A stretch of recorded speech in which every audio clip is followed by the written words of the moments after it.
Voltamos.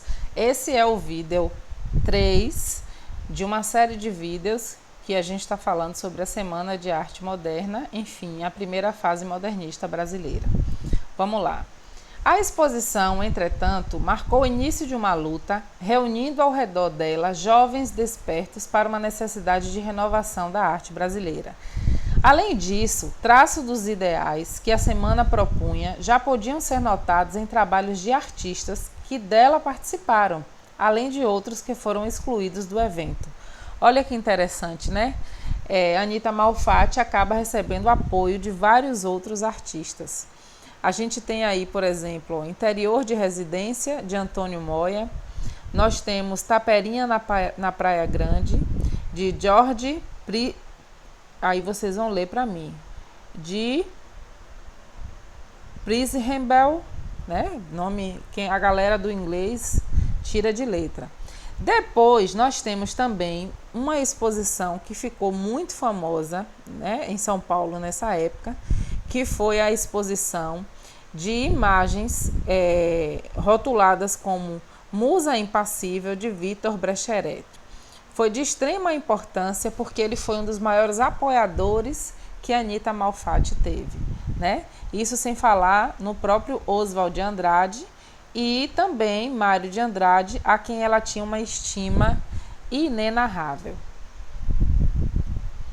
No interior do teatro foram apresentados concertos e conferências, enquanto no saguão foram montadas exposições dos artistas plásticos como todos esses que foram citados e que inclusive apoiaram Anita Malfatti, né? Antônio Moya, Jorge Prisrembel, Victor Brecheret, W. Arenberg, os desenhistas e pintores Anita Malfatti, Di Cavalcante, John Grass, Martim Ribeiro, Zina Aita e por aí vai. Esse, gente, foi o cartaz que estava no dia da Semana de Arte e foi também a capa do folder, né, da Semana de Arte Moderna. Além disso, havia escritores como Mário de Andrade, Oswald de Andrade, Menotti Del Pitta, Sérgio Millier, Plínio Salgado, Ronald de Carvalho.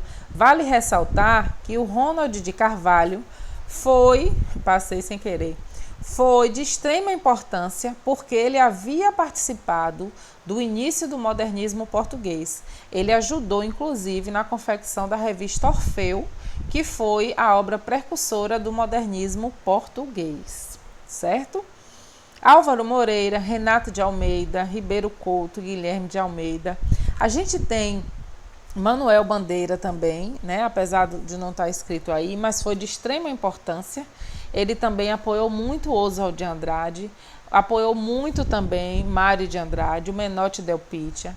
Então é um nome muito significativo para essa época, principalmente porque ele apoiou de forma contundente, de forma direta, apesar de não ter podido participar fisicamente, porque ele tinha precisado viajar, já havia uma viagem marcada, ele não podia faltar, e aí ele produziu diversas poesias modernistas, né, que tinham acabado de sair do forno e distribuiu para que os amigos recitassem durante os 3 dias da manifestação artística. Foi beleza, foi de suma importância.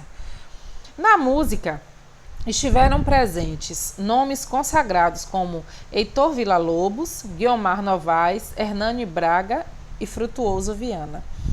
Aconteceu algum episódio interessante e a gente vai assistir no linkzinho da minissérie Um Só Coração, porque Villa-Lobos era extremamente famoso na Europa, né? Tinha acabado de chegar de uma turnê pela Europa, pelos Estados Unidos, e os pés dele estavam cheios de calos. E aí ele ficou meio constrangido, não sabia se ia se apresentar, porque ele não tinha condição de calçar sapatos. E ele foi apresentar a sua música no Teatro Municipal de São Paulo de fraque e de chinelos. Imagine o burburinho que aconteceu, o disse-me-disse, a fofoca. Mas já que a Semana de Arte Moderna tinha como principal objetivo destruir paradigmas do passado, ele se sentiu muito à vontade em apresentar. Vamos ver o que aconteceu no primeiro dia? Casa cheia, abertura oficial do evento. Espalhadas pelo saguão do Teatro Municipal de São Paulo, várias pinturas e esculturas provocavam reações de espanto e repúdio por parte do público. O espetáculo tem início com a confusa conferência de Graça Aranha, intitulada A Emoção Estética da Arte Moderna. Tudo transcorreu em certa calma nesse dia. Lembrando que o primeiro convidado a abrir a Semana de Arte foi Monteiro Lobato, que recusou o convite. Disse que não ia participar disso tudo, né? E aí Oswald de Andrade, a contragosto, porque ele e Graça Aranha não se bicavam muito, resolveu permitir que Graça Aranha abrisse os trabalhos lendo essa conferência, né? Intitulada A Emoção Estética da Arte Moderna. A vida seguiu. Muito bem, no segundo dia do evento, que foi na quarta-feira, Guiomar Novaes era para ser a grande atração da noite. Contra a vontade dos demais artistas modernistas, aproveitou um intervalo do espetáculo para tocar alguns clássicos consagrados, iniciativa aplaudida pelo público. Claro que seria uma iniciativa aplaudida. Gente, o público estava acostumado com uma cultura europeia. Então, eles pela primeira vez estavam ouvindo e vendo e lendo e assistindo uma arte genuinamente brasileira. Tudo que é novo choca, tudo que é novo impacta, né? E aí a Semana de Arte, evidentemente, não foi o sucesso aos olhos do público, ela foi o sucesso aos olhos dos idealizadores, porque eles entendiam que se tudo corresse 100% perfeito, sem nenhum comentário, sem nenhuma crítica, logo cairia no esquecimento. Então eles investiram no escândalo, principalmente Oswald de Andrade, que reza a boca miúda, que chegou a contratar estudantes universitários para avacalhar as apresentações, jogando tomate, batendo no assoalho do teatro, vaiando, gritando. E isso acabou realmente, vamos dizer assim, entre aspas, dando certo. Por quê? Porque todos os jornais da Europa e todos os jornais do Brasil, todos os jornais mais importantes que tinham um teor crítico artístico, comentaram sobre a Semana de Arte Moderna brasileira. Então, o objetivo foi alcançado. Menotti apresenta os novos escritores dos novos tempos e surgem vaias e barulhos diversos, miados, latidos, grunhidos, que se alternam e confundem com os aplausos. Quando Ronald de Carvalho leu o poema intitulado Os Sapos, de Manuel Bandeira, poema criticando abertamente o parnasianismo e seus adeptos, o público fez coro atrapalhando a leitura do texto. A noite acaba em algazarra. Vamos para o último dia, a sexta-feira, da Semana de Arte Moderna. Esse é um cartaz anunciando, né, que Villa-Lobos iria se apresentar nesse último dia. O dia mais tranquilo da semana, apresentações musicais de Villa-Lobos, com participação de vários músicos.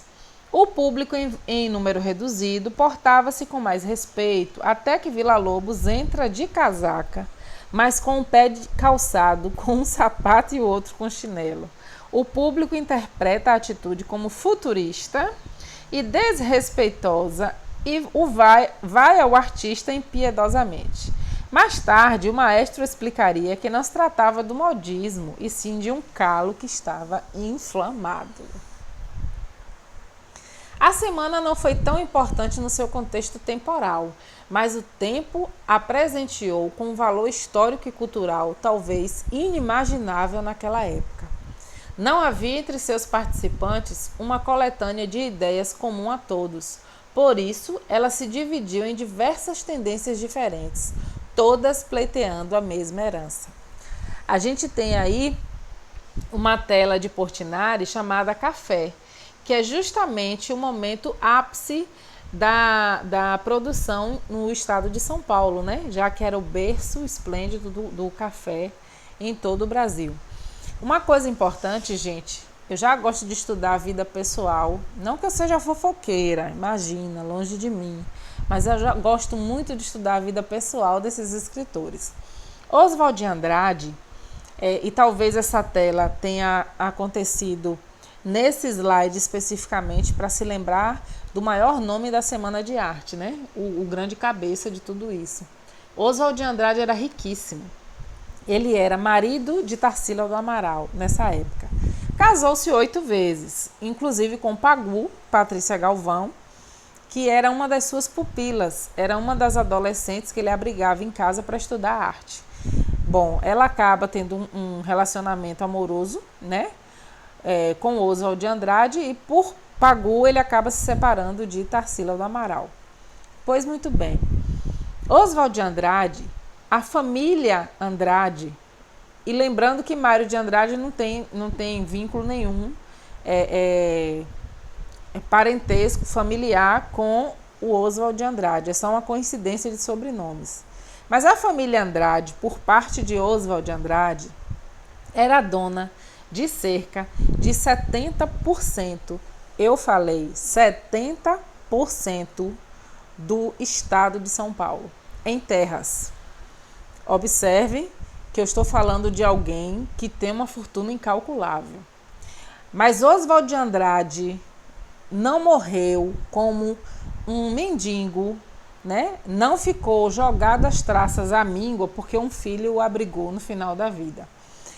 E alguém foi visitá-lo doente e disse: mas Oswald, o que foi que aconteceu? Por que, meu amigo, você ficou pobre? O que foi que você fez de toda a sua fortuna?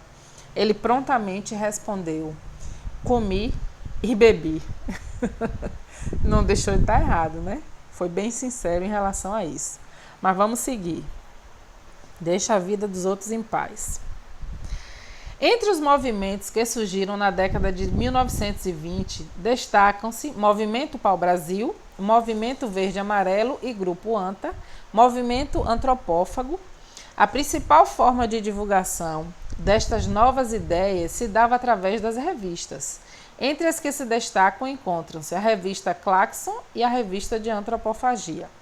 Bom, não dava para, depois da Semana de Arte Moderna, tudo acabar.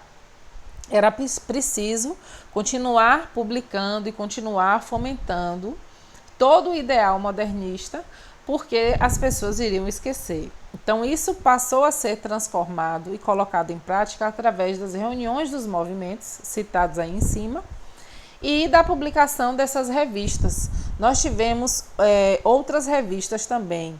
A gente teve a revista Festa, a revista Terra Roxa e Outras Terras, né, que foi uma revista mineira, mas as que tiveram maior representatividade são as duas que estão citadas aí no slide. O Manifesto Antropofágico foi um marco no modernismo brasileiro, pois não somente mudou a forma do brasileiro de encarar o fluxo de elementos culturais do mundo, mas também colocou em evidência a produção própria, a característica brasileira na arte, acendendo uma identidade tupiniquim do cenário artístico mundial. A gente vai parar nos 13 minutos e daqui a pouco vem o vídeo 4. Beijo, beijo.